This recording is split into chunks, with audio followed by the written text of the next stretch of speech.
বিশ্ববিদ্যালয়ের সম্মানিত ট্রাস্টি বোর্ডের চেয়ারম্যান জনাব জাফরি হুজুর আমাদের মাঝে এসে উপস্থিত হয়েছেন, আমরা তাকে আন্তরিক ধন্যবাদ জানাচ্ছি। আউযু বিল্লাহি মিনাশ শাইতানির রাজিম। বিসমিল্লাহির রহমানির রহিম। আলহামদুলিল্লাহি রাব্বিল আলামিন। والصلاة والسلام على رسوله الكريم وعلى آله وصحبه أجمعين. لقد كان لكم في رسول الله أسوة حسنة.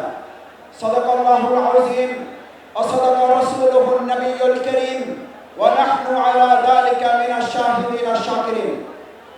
আজকের এই জাতীয় সিরাত উদযাপন কমিটির ঐতিহাসিক আয়োজনের সম্মানিত সভাপতি, সম্মানিত হযরত উলামায়ে কেরাম, সম্মানিত ইসলামিক দলের সম্মানিত নেতৃবৃন্দ, আজকের এই আল কোরআনের বাগানে উপস্থিত তৌহিদি জনতা ভাই এবং বোনেরা, উপস্থিত সম্মানিত সাংবাদিক বন্ধুগণ, আইন শৃঙ্খলায় নিয়োজিত সদস্যবৃন্দ, আসসালামু আলাইকুম ওয়া রাহমাতুল্লাহি ওয়া বারাকাতুহু।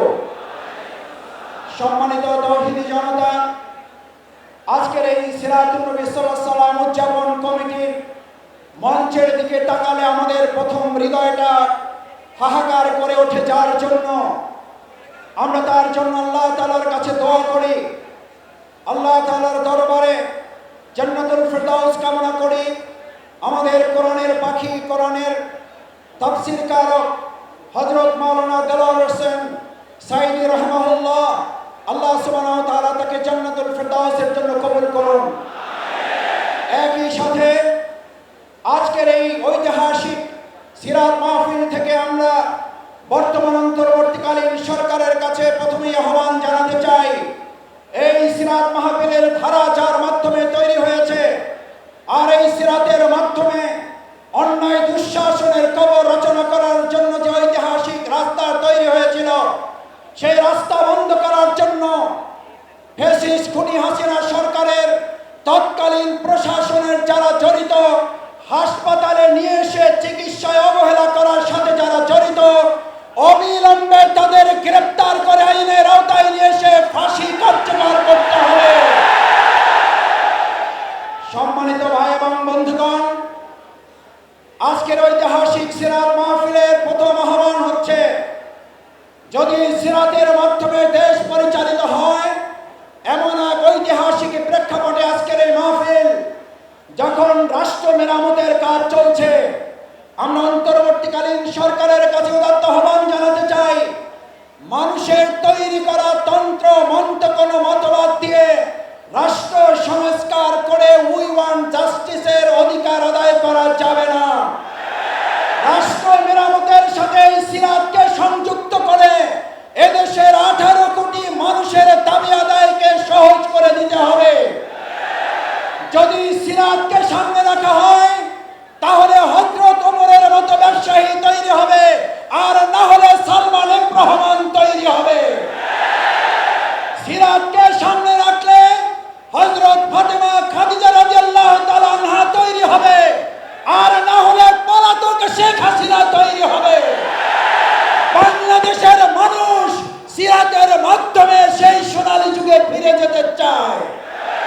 সম্মানিত ভাই এবং বন্ধুগণ, সিরাতের মাধ্যমে শিক্ষা ব্যবস্থা তৈরি করলে আজকে তৈরি হবে হযরত ওমর, খাব্বাব, হামজা, তিতুমীরের মতো অনুসারী, আর না হলে তৈরি হবে হেলমেট এবং হাতুড়ি লীগের বাহিনী।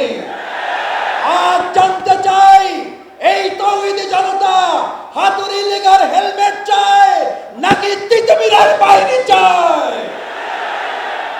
সম্মানিত ঢাকাবাসী, আজ ঐতিহাসিক সিরাতের মাধ্যমে আমরা বাংলাদেশের মানুষের কাছে আহ্বান জানাতে চাই, এই প্রিয় মাতৃভূমি বাংলাদেশ, এই বাংলাদেশে যারা ইতিমধ্যে চোরের খনি আবিষ্কার করেছেন, আর সেই বাংলাদেশে সিরাতের শিক্ষায় শিক্ষিত হয়ে 2 টাকার অন্যায় করেন নাই, দুর্নীতি করেন নাই, মসজিদ ইমামতের পাশাপাশি মন্ত্রণালয় পরিচালিত করতে পারে, চোরের সোনার খনির বিপরীতে সিরাতের অনুসারীরা সোনার মানুষ উপহার দিতে সক্ষম হয়েছে।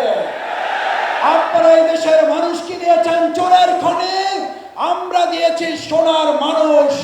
আজ সিদ্ধান্ত নিতে হবে আগামী দিনে সুন্দর বাংলাদেশ তৈরি করার জন্য, সোনার বাংলাদেশ তৈরি করার জন্য সিরাত ছাড়া সোনার মানুষ তৈরি করা যাবে না, সোনার বাংলা উপহার দেওয়া যাবে না।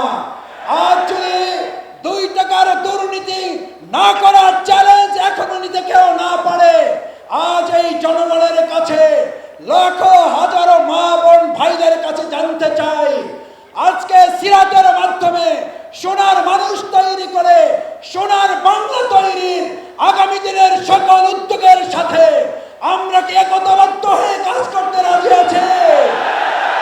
সবাই কি রাজি আছে ইনশাআল্লাহ?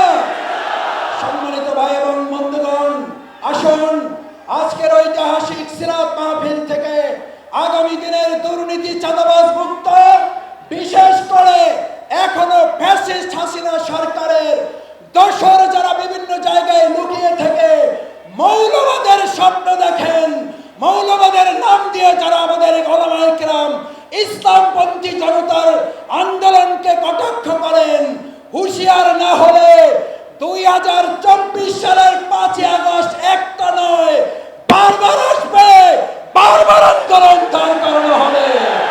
আসুন সেই আন্দোলন সংগ্রামের মধ্য দিয়ে এক সুন্দর সোনালী বাংলা তৈরি করার উদাত্ত আহ্বান জানিয়ে আমার কথা শেষ করছি। বাংলাদেশ জিন্দাবাদ, বাংলাদেশ জামাত ইসলামী জিন্দাবাদ, ঢাকা মহানগরী দক্ষিণ জিন্দাবাদ। আসসালামু আলাইকুম ওয়া রাহমাতুল্লাহি ওয়া বারাকাতুহু।